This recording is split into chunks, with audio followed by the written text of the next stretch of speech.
So this is how you can fix your forgotten Messenger code. If you forgot your code and you want to change it, don't worry, we can fix that. Simply go to your account and then tap on the settings logo. And now what you're going to want to do is go to privacy and safety.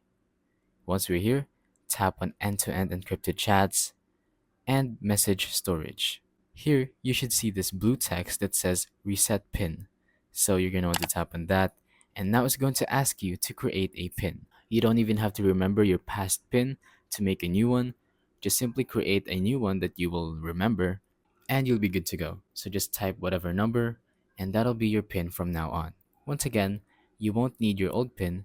You just have to create a new pin. As long as you're signed in, you can create a new pin. So just simply go on ahead and type in your pin.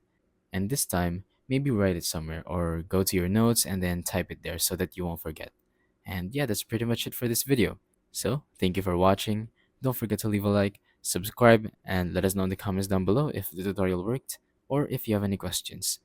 Thank you and goodbye.